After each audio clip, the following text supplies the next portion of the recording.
아메리카 갓 탤런트에 소개된 여인 한 명 있었습니다. 제인이라고 하는 그런 여인이었는데, 이 여인님이 노래 하나를 불렀습니다. It's okay라고 하는 노래입니다. 괜찮아 라고 하는 노래예요. 이 여인이, 노래도 노래지만 이 여인이 주었던 그런 메시지가 많은 사람들에게, 또 미국인들에게, 또 전 세계 사람들에게 큰 울림과 감동을 주게 되었습니다. 이 여인은 살 수 있는 확률이 2%밖에 되지 않는다라고 해요. 암이 걸리게 되었었는데, 암이 폐에 전이 되게 되었고 척수와 간에도 이미 전이 된 그런 상황이었습니다. 그럼에도 불구하고 이 아메리카 갓 탤런트에 나와서 노래를 부르게 되었습니다. 노래도 참 감동이었지만 마지막에 전한 내용이 있었습니다. 이렇게 이야기하더라고요. 저는 생존할 확률이 2%입니다. 그러나 2% is not 0%, 이렇게 이야기해요. 2%가 0%는 아닙니다. 2% is something. 2% 안에는 뭔가가 있습니다. 그 위대한 것이 있습니다. 이렇게 이야기를 하더라고요. 그러면서 마지막으로 인생이 쉬워질 때까지 기다릴 수는 없어요. 내가 행복해지기를 먼저 결정해야 해요. 감동적인 말을 하게 되었습니다. 많은 사람들이 이 말에 참 감동을 받게 되었어요. 그녀가 바라보는 인생관, 가치, 또 그녀가 바라보는 안목이 남달랐던 것 같습니다. 심사위원들이 이 여인에게 이런 이야기를 해요. 당신의 목소리는 올해 우리가 꼭 들어야 될 목소리입니다. 이렇게 이야기하더라고요. 당신의 목소리는 올해 우리가 꼭 들어야 될 목소리. 오늘 성경 본문은 에스겔서의 말씀인데, 너무나도 유명한 하나님께서 에스겔에게 환상을 보여주고 있는 그런 말씀입니다. 마른 뼈의 환상이죠. 에스겔 37장과 40장을 해석하는 기준을 제시하고 있습니다. 40장 2절, 하나님이 보여주신 환상 속에서 나를 이스라엘 땅으로 데려다가 마르호트 엘로힘, 하나님의 이상 중에, 이렇게 번역을 하고 있습니다. 현 시대의 대표적인 구약학자 에드가 콜라드라고 하는 그런 교수가 이렇게 해석을 하고 있습니다.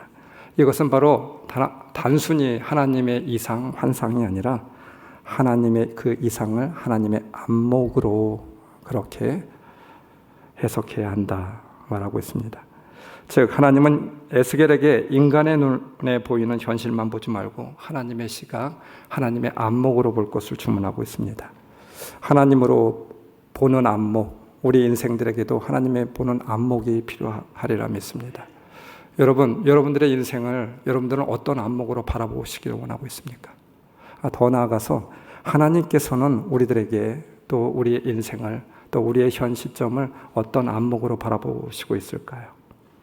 나의 시각이 아닌 하나님의 시각, 하나님의 안목으로 오늘 바라볼 수 있는 여러분들이 되시길 바랍니다. 말씀 속에서 전해지고 있는 그 놀라운 하나님의 말씀을 하나님의 안목으로 다시 들여다볼 수 있는 귀한 시간이 되길 주님의 이름으로 축원합니다. 오늘 말씀의 배경을 잠깐 말씀드리면, 에스겔서 40장에서 포로로 잡혀온 지 25년이 되었다 말하고 있습니다. 더 나아가 예루살렘 도성이 함락된 지 14년이 지나게 되었습니다. 에스겔 선지자 또한 포로로 붙잡혀 오게 되었습니다. 우리가 지난 시간에 예레미야 말씀을 보게 되었잖아요. 주전 586년 남유다가 멸망을 당하게 되었습니다. 너무나도 참혹한 일이 벌어지게 되었죠. 성전이 불타버리게 되었고 예루살렘 도성이 다 불타버리게 되었습니다. 수없이 많은 사람들이 죽음을 당하게 되었습니다. 살아남은 몇몇 사람들은 겨우 간신히 포로로 붙들려가게 되었습니다. 생지옥과도 같은 그런 포로 생활이 이어지고 있었고 25년 동안 이어지고 있었다 말씀하고 있습니다.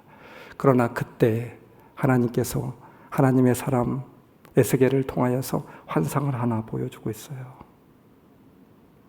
마치 마른 뼈와 같은 모습, 죽어서 남은 것은 뼈뿐인 그런 이스라엘에게 소망이 없고 절망적인 그런 상황이었습니다. 그런데 하나님의 시각은 다릅니다. 하나님의 안목은 다릅니다. 오늘의 말씀처럼 너희는 마른 뼈가 아니라 하나님의 군대이다. 그 마른 뼈에 생기가 들어갈 것이다. 그러면 일어서게 되고 회복하게 될 것이다 말씀하고 있어요. 하나님의 시각, 하나님의 안목이 중요합니다. 그것이 절대적입니다. 그러한 안목을 가지고 우리가 세상을 바라보아야만 됩니다. 우리가 믿는 하나님은 우리의 삶이 아무리 죽음의 상황이라고 할지라도 생명의 상황으로 변화시킬 수 있는 분이십니다. 전지전능하신 하나님 되시죠. 여러분들은 믿음이라고 하는 말을 어떻게 정리하고 있습니까? 현재의 상황을 보지 말라라고 하는 것이죠. 그게 무슨 말입니까? 하나님의 안목, 하나님의 시각으로 바라보는 것, 이것이 믿음이잖아요. 하나님이 이루실 상황, 믿음으로 실현될 상황을 보라라고 하는 말입니다. 하나님의 안목을 가지라고 하는 말이 믿음이 되겠죠. 현재의 마른 뼈를 바라보라, 이 말이 아닙니다. 하나님이 이루실 군대를 보라고 말씀하고 있는 것이죠. 이와 같은 영적인 상상력, 영적인 하나님의 안목이 우리에게 있어야만 됩니다. 시력과 시각은 다른 개념이죠. 시력은 보여지는 대로 보이는 것, 바로 측정하는 능력입니다. 저는 눈이 별로 좋지 않아요. 그래서 앞에 있는 것은 잘 보지 못합니다. 안경을 써야만 됩니다. 요즘은 노안이 와서 앞에 있는 것도 잘 보이지 않아요. 안경을 벗어야지만 보여지게 됩니다. 그러나 여러분, 시각, 안목은 다른 것이죠. 마음으로 보는 것입니다. 믿음으로 보는 것이죠.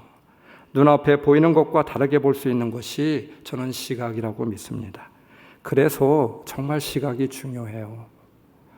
피터 드러거라고 하는 학자는 너무나도 유명한 학자인데 리더가 갖춰야 될 중요한 두 가지 특징이 있다고 말하고 있어요. 하나는 어디로 가야 할지를 아는 것이다. 또 다른 하나는 사람들이 갈 수 있도록 설득하는 역량, 이것이 바로 리더가 갖추어져야 될 가장 중요한 덕목이래요. 그런데 다른 이들을 이끌기 위해서는 제일 먼저 필요한 것은 우선 자신이 먼저 보아야만 됩니다. 자신이 먼저 보아야 어디로 갈 수 있을지 다른 이들을 이렇게 자신을 따르고 있는 다른 이들을 이끌 수 있는 거 아니겠습니까? 여러분, 우리 모두는 리더이죠. 지도자이죠. 우리가 속해 있는 공동체 가운데 리더로 서 있습니다. 그래서 우리는 무너진 뼈다귀만 보는 것이 아니라, 마른 뼈만 보는 것이 아니라 군대를 바라볼 수 있는 그런 하나님의 안목이 우리에게 필요합니다. 저희 집이 과수원을 하고 있다고 하는 것은 여러분 익히 잘 알고 있을 거예요. 거봉, 정확하게 말씀드리면 거봉, 포도원, 과수원을 오랫동안 하셨습니다. 아버지는 가을이 되면 가지를 쳐냅니다. 그래서 겨울에 그 거봉나무를 땅에다 묻습니다. 그냥 일반 포도는 겨울을 견뎌낼 수 있지만 거봉나무는 굉장히 약해요. 그래서 겨울을 날 수가 없습니다. 가지를 다 쳐내고 그것을 땅속에 묻게 돼요. 땅속에 묻은 다음에 봄이 되면 다시 끄집어내서 나무를 달게 됩니다. 그때 가지를 다 잘라내게 되죠. 전지를 하게 됩니다. 그 잘라진 가지는 겨우 내에 과수원에 그냥 나뒹굴게 됩니다. 잘 말려서 아버지는 그것을 땔감으로 쓰게 돼요. 포도나무 가지는 쓸모가 없습니다. 과실을 맺는, 열매를 맺는 것밖에 쓸모가 없어요. 그냥 울퉁불퉁하고 볼품이 없는 그런 나무이잖아요. 그런데 정말 저에게 충격적인 그런 일이 어린 사실에 있었습니다. 아버지가 그 말라 비틀어진 가지, 죽은 가지를 봄에 그렇게 밭에 심게 됩니다. 한쪽 구퉁이에. 그러면 그것이 한동안 지나면, 또 몇 년이 지나면 뿌리가 잘 내리게 되고 그 죽은 가지에서 잎이 나게 됩니다. 그리고 나중에 3, 4년이 지난 다음에는 그 죽은 가지가 튼실한 나무가 되는 것을 보게 됩니다. 어린 저에게는 충격이었습니다. 꺾고지를 모를 때의 그런 일이었어요. 저는 나무 가지를 잘라내면 죽은 것으로 알고 있었습니다. 마른 가지이죠. 그런데 아버지는 잘려진 그 죽은 가지에서 포도나무의 환상을 보고 있었어요. 포도나무의 결실을 미리 보고 있었습니다. 가지는 죽은 것이 아니었습니다. 살아있는 것이었죠. 아버지의 눈에는. 저의 눈에는 죽은 가지였지만 아버지는 살아있는 가지로 보고 있었습니다. 밭에 심겨질 때 가지에서 뿌리가 나고 잎이 나고 그리고 새로운 견실한 나무가 되는 것이죠. 몇 년이 지난 뒤에는 아름다운 포도나무의 결실을 맺게 됩니다. 하나님의 영적인 밭에서 우리는 뿌리를 내려야만 합니다. 그러면 다시 살 수 있습니다. 포도나무의 이상입니다. 죽은 가지도 열매를 맺을 수 있다는 것이죠. 여러분, 우리가 알아야 될 것은 무엇입니까? 죽은 것과 완전히 죽은 것의 차이를 알아야만 됩니다. 죽은 것처럼과 완전히 죽은 것의 차이를 알아야만 됩니다. 죽은 것처럼 보이지만 죽은 것은 아니겠죠. 죽은 것처럼 보인다라고 하는 것은 완전히 죽은 것이 아닙니다. 아직 생명이 담겨져 있어요. 상황이 되면, 꺾어지를 하게 되면, 뿌리를 내리게 되면 그 죽은 가지가 나무가 되게 됩니다. 추운 겨울을 맞이하게 돼요. 추운 겨울에 가지가 그리고 잎이 얼어 죽은 것처럼 제 눈엔 보여질지 모르겠지만 아버지는 그 죽은 가지에서 새로운 나무를 보고 있었어요. 혹시 우리의 인생이 지금 죽어 있는 것처럼 보일지 모르겠습니다. 아무것도 기대할 것이 없는, 살아있는 것처럼 보이지 않는 인생처럼 보여질 수도 있어요. 안타깝습니다. 그러나 여러분 믿으십시오. 죽은 것이 아닙니다. 하나님이 죽은 것이라고 말하지 않는 한 살아있는 것입니다. 다시 살아나는 역사가 있지 않을까요? 우리 믿음의 사람들은 그러한 하나님의 안목을 가져야 되지 않을까요?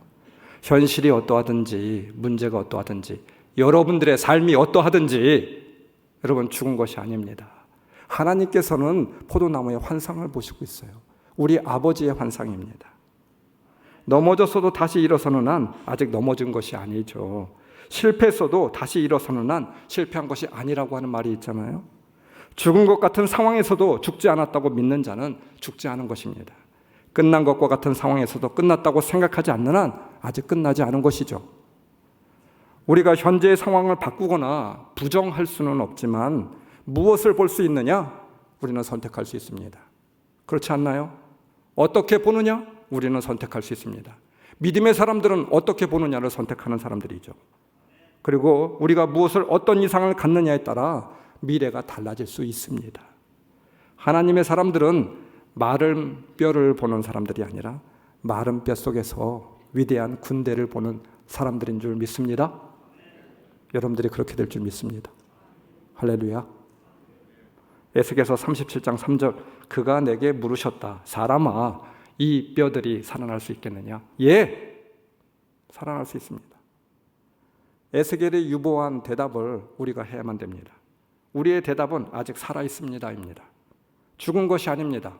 하나님이 일으켜 세워주실 줄 믿습니다. 하나님 나의 마른 뼈와 같은 상황도 하나님께서 군대로 만들어 주실 것입니다. 저는 믿습니다. 고백합니다. 이런 고백이 우리의 고백이 되어야 되지 않을까요? 하나님이 듣고 싶은 대답입니다. 주님이 살리실 것입니다. 반드시 그렇게 하실 것입니다. 말씀 9절 너 생기야 사방에서부터 불어와서 생기라고 말하고 있어요. 생기, 바람, 숨. 우리는 생기라고 하는 말을 듣게 되면 구약에서 신약에서 우리가 잘 알고 있잖아요. 어떻게 생각하고 있습니까? 루하흐, 하나님의 영, 하나님의 바람. 신약에서는 성령을 루하흐라고 말하고 있어요. 생기라고 말하고 있습니다. 하나님의 영이 마른 뼈들에 들어가자 죽어져 있는 것들이 살아나는 역사가 있었습니다. 생기가 들어가면 살지만 또한 반대로 생기가 빠져나가면 마른 뼈들이 된다는 것을 의미하기도 하죠. 그러면 도대체 생기가 빠져나가 마른 뼈가 된 이유가 무엇입니까? 여러분, 우리는 성경에서 생기가 들어가서 군대인 것을 보고 있어요. 그러나 더 중요한 것은 그 이전에 왜 생기가 빠져나갔는지 이것을 먼저 살펴야 되는 거 아니겠습니까? 말씀이 대언되어지게 되었습니다. 에스겔을 통하여서. 하나님의 에스겔을 통하여 대언케 하셨습니다. 너의 입을 통하여서 대언하여라. 생기가 들어가라 라고 하자 생기가 들어가게 되었고 마른 뼈가 살아나는 일어서는 힘을 얻는 군대가 되는 놀라운 역사가 일어나게 되었어요. 하나님이 직접 생기가 들어가라 말씀하시지 않고 대언하라 이렇게 말씀하고 있어요. 저는 이 의미가 정말 중요하다고 믿습니다. 한동안 이 의미에 제 시선이 가 있었습니다. 대언, 케인 나브이, 시간적 의미를 나타내는 케라고 하는 접속사가 앞에 붙어 있어요. 예언자, 나부라고 하는 예언자라고 하는 말이 있습니다. 에스겔은 예언자였습니다. 하나님의 말씀을 대언하는 자였죠. 그래서 하나님께서는 그 대언자를 통하여서 말씀을 먼저 주게 되었고 그 말씀이 예언자의 심령 가운데 살아있게 되었고 그 말씀이 다시 나와서 마른 뼈들에 들어가게 되었습니다. 즉 이스라엘 죽어있는 것과 같은 이스라엘들에게 들어가게 되었다 이 말이죠. 대언은 단순히 하나님의 말씀을 말하고 선포하라라고 하는 의미에 국한되지 않습니다. 예언자, 나를 단지 말씀을 전달하는 도구로 사용하시겠다라고 하는 말이 아니겠죠. 나에게 들어와 해석되고 살아있는 그 말씀, 해석되어진 그 말씀, 경험되어진 그 말씀, 현재 살아서 움직이는 그 말씀이 나간 것입니다. 그래야 살아나는 역사가 있지 않겠어요? 그 말씀을 듣는 자들이 놀랍게 살아나는 역사가 있지 않겠습니까? 나를 통하여 해석되고 믿어지고 능력이 되어진 말씀이 뼈들에게 임한 것입니다. 우리의 죽어져 있는 모든 것들 가운데 임하게 되었다라고 하는 것이죠. 말씀에 사로잡힌 살아있는 말씀으로 살아가는 나를 통하여 마른 뼈들이 일어나게 되는 것입니다. 설교는 하나님의 말씀을 대언하는 작업이라고 하잖아요. 마른 뼈와 같은 교회에 그리고 성도에게 세상에게 다시 생기를 불어넣을 수 있는 능력이 설교에 있습니다. 그 능력은 오직 주님의 말씀을 대언하는 것일 때에만 발휘되게 되는 것이죠.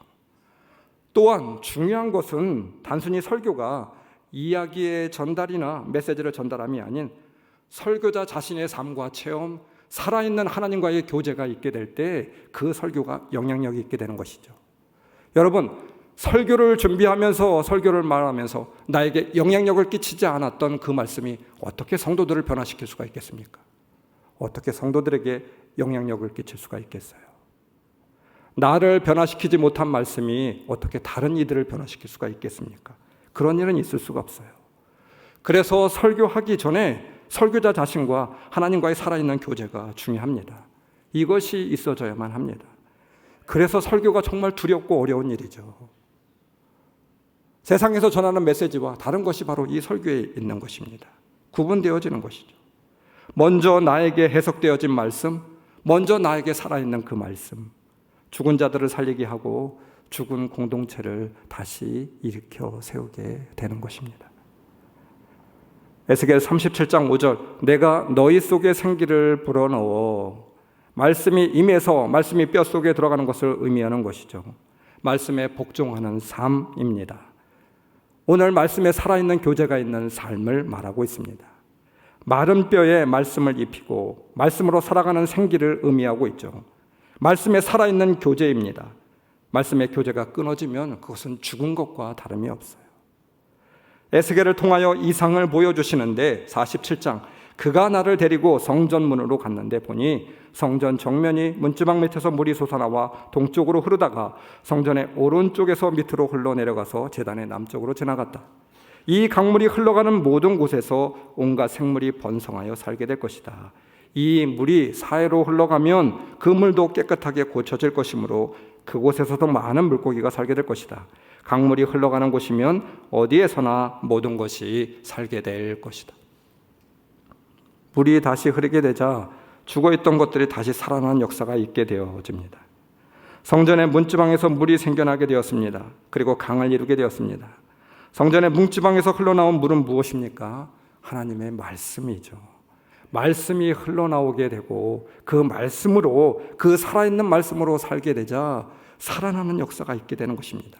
생명의 역사가 물이 흘러가는 그 곳곳마다, 상황마다, 그 현장마다, 그 가정마다, 일터마다 살아나는 역사가 있게 되는 것이죠.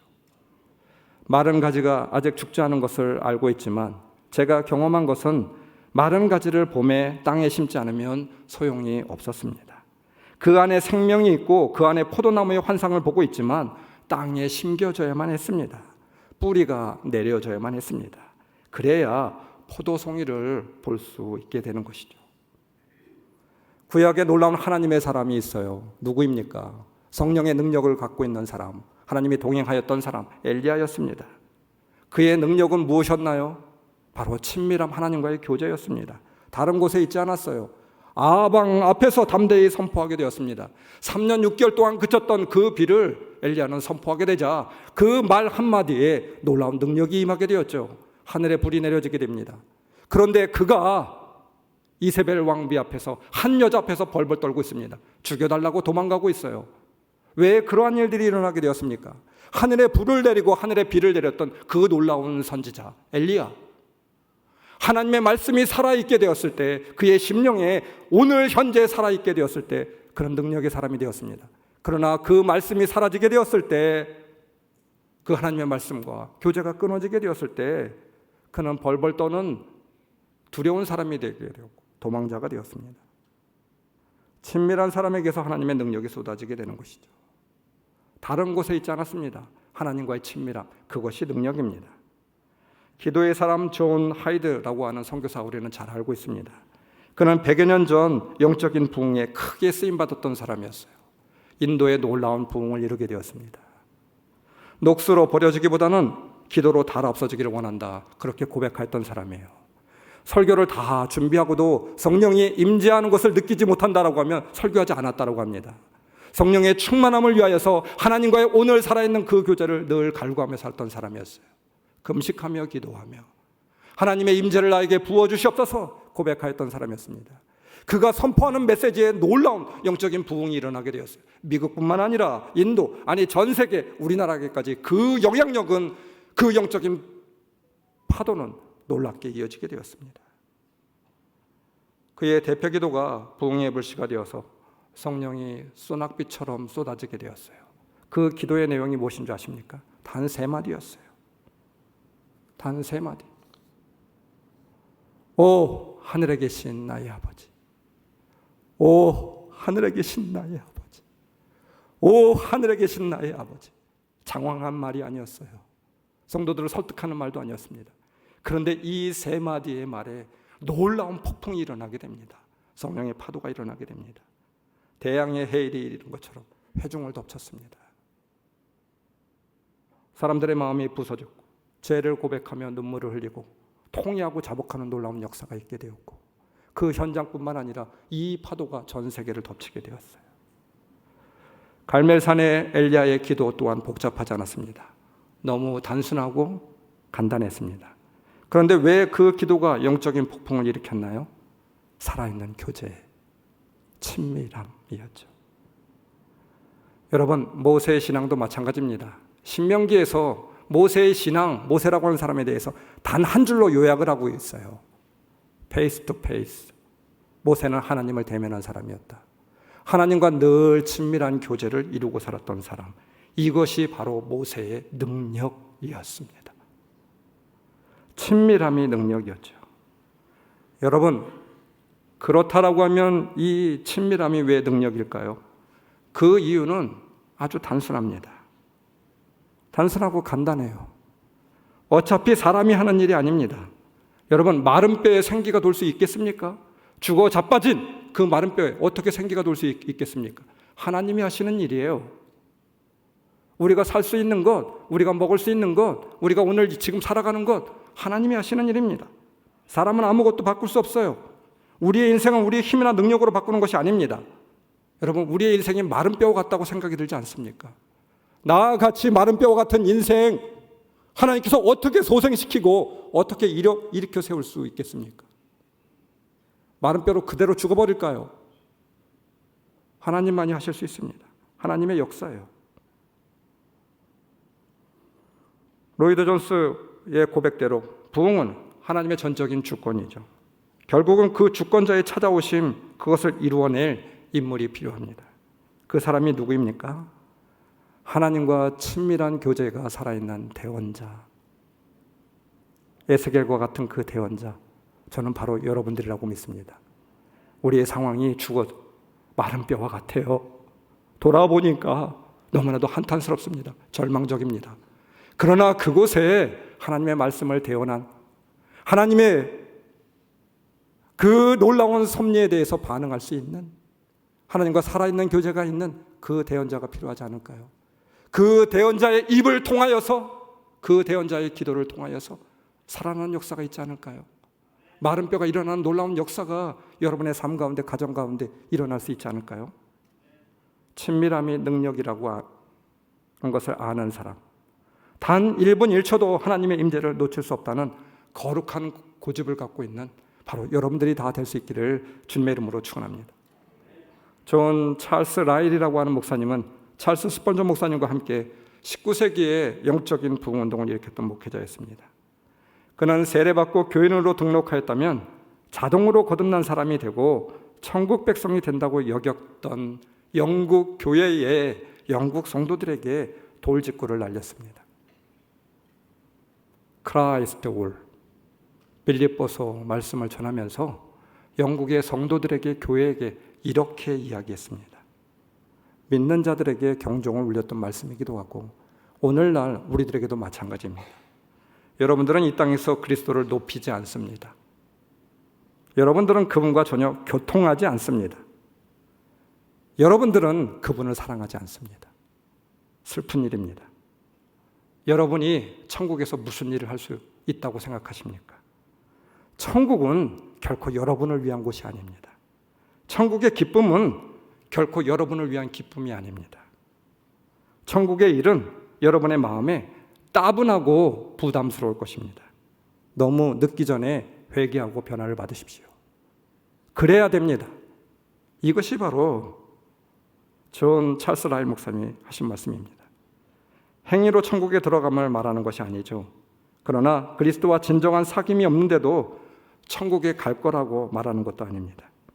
그리스도와의 사귐이 없는 사람이 어찌 천국에 적합한지에 대해서 말하고 있어요. 말씀에 살아있는 교제가 사귐이 끊어진 것, 바로 이것이 정말 문제라고 하는 것이죠. 그래서 말라 삐뚤어진 뼈다귀만 남아있는 그런 상황이 아니겠습니까? 마른 뼈에 생기가 임해야만 됩니다. 이것이 하나님이 원하시는 것이고 하나님의 소원입니다. 여러분은 어떠합니까? 우리의 상황은 어떠합니까? 마른 뼈만 남았는데도 불구하고 그것을 알지도 못하고 깨닫지도 못하고 있는 것은 아니겠습니까? 그와 같은 안타까운 영혼은 아니겠습니까? 마른 뼈들이 에스겔 골짜기에서 살아난 놀라운 역사가 여러분들의 삶 가운데, 영적인 일들 가운데 일어나기를 다시 한번 주님의 이름으로 축원합니다. 축원합니다. 축원합니다. 마른 뼈를 일으켜 세우신 이유가 있습니다. 한마디로 이야기하면 부흥입니다. 환상을 보여주신 이유였습니다. 마른 뼈의 환상, 부흥.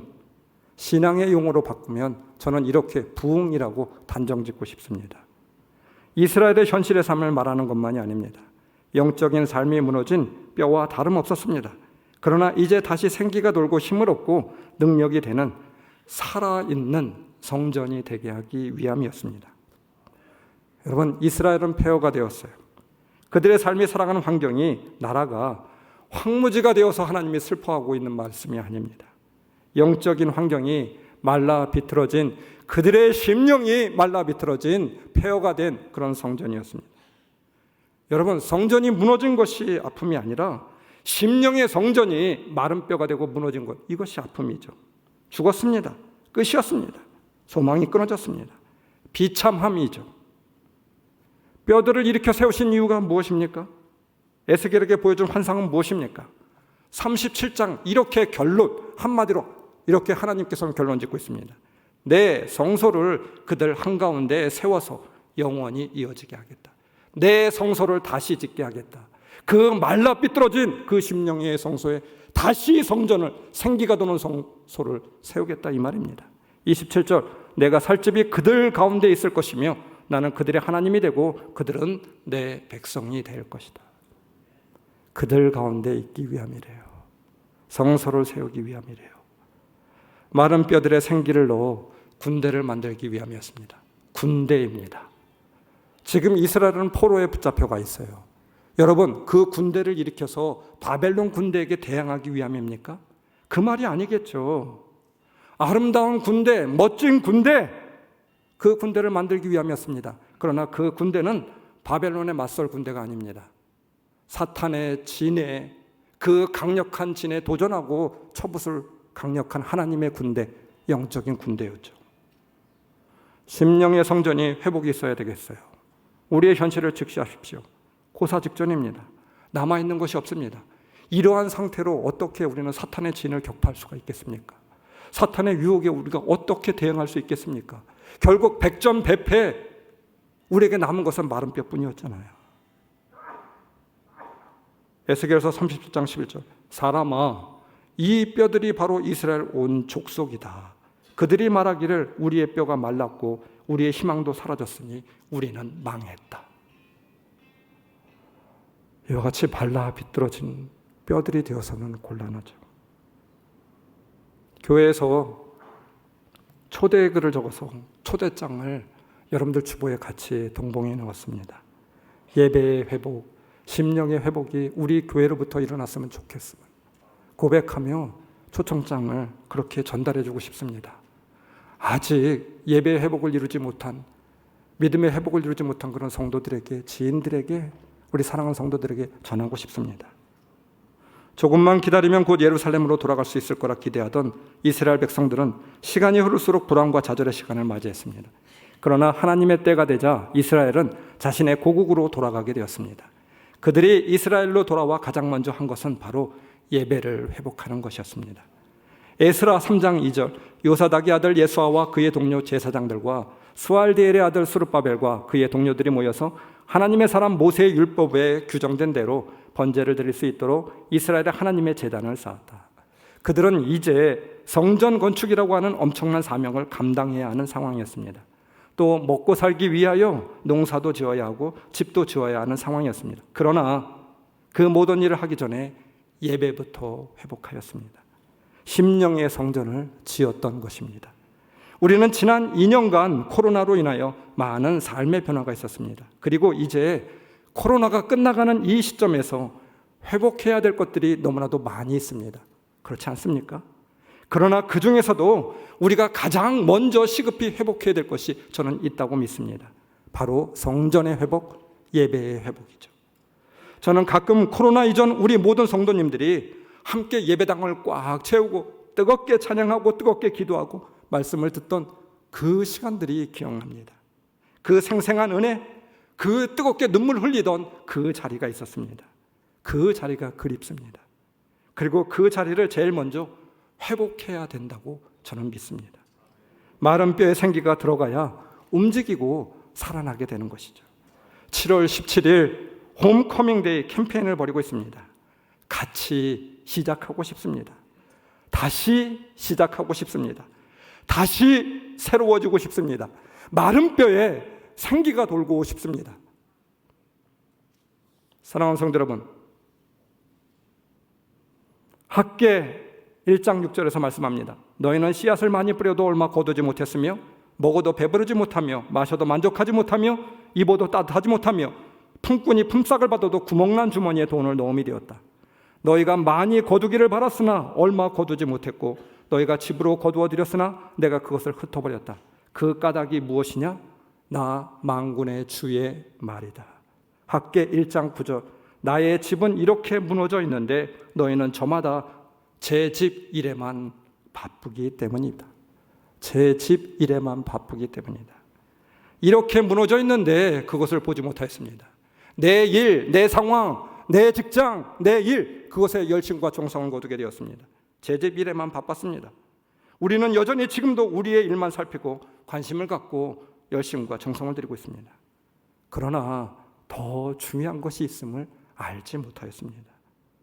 결실은, 열매의 수확은 하늘의 비를 주셔야 되고 하나님이 열매를 맺게 해야 되고 하나님이 햇빛을 주셔야 되고 하나님이 열매가 연글도록 거둘 수 있도록 하나님이 지키시고 보호해 주셔야만 됩니다. 그래야 결실을 거둘 수 있는 것이죠. 나 만군의 주가 말한다. 너희는 살펴보아라. 너희의 산에 올라가서 나무를 베어다가 성전을 지어라. 그러면 내가 그 성전을 기껍게 여기고 거기에서 내 영광을 드러내겠다. 사랑하는 성도 여러분, 우리는 마른 뼈만 남아있는 것은 아닙니까? 우리의 심령의 성전은 어떠합니까? 여기부터 회복해야 되지 않을까요?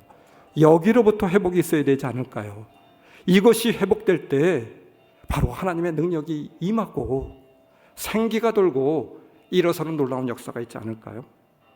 오늘 살 힘이라고 하는 책을 읽는 가운데 서두에서 부흥에 대한 이야기를 하고 있습니다. 찬양 앞부분에 나오는 인도자의 기도가 있습니다. 오늘날 우리의 영적인 자리, 우리의 상태를 대변하는 것 같아서 참 마음이 아팠습니다. 살아계신 하나님, 하나님을 섬긴다고 하면서도 죄악을 사랑하고 마음에 원하는 길을 따라 살던 우리를 용서하시옵소서. 이제 회복시키시고 치유하시는 예수님의 보혈로 우리를 정결케 하옵시고 성령의 능력으로 기름 부으사 만민을 위하여 일어나게 하시옵소서. 흰옷을 입은 하나님의 거룩한 백성들이 이 땅 가득하게 일어나 열방을 향해서 행진해 나아가게 하옵소서. 주여, 주의 일을 수년 내에 부응케 하시옵소서. 이 수년 내에 나타내시옵소서. 진노 중에라도 긍휼을 잊지 마시옵소서. 이 땅의 황무함을 보소서. 하늘의 하나님 긍휼을 베푸시는 주여, 우리의 죄악 용서하소서. 이 땅 고쳐주소서. 이제 우리 모두 하나 되어 이 땅에 무너진 기초를 다시 쌓을 때 우리의 우상들을 태우실 성령의 불 임하소서. 부흥의 불길 타오르게 하소서.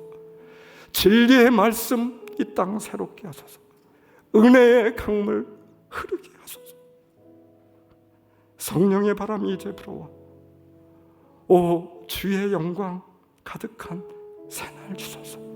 오 주님 나라 이 땅에 임하소서.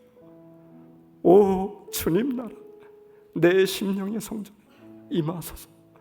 그래서 마른 뼈와 같은 나의 삶이 다시 소송하고 다시 하나님의 아름다운 군대로 일어설 수 있는 놀라운 역사를 보게 하여 주옵소서.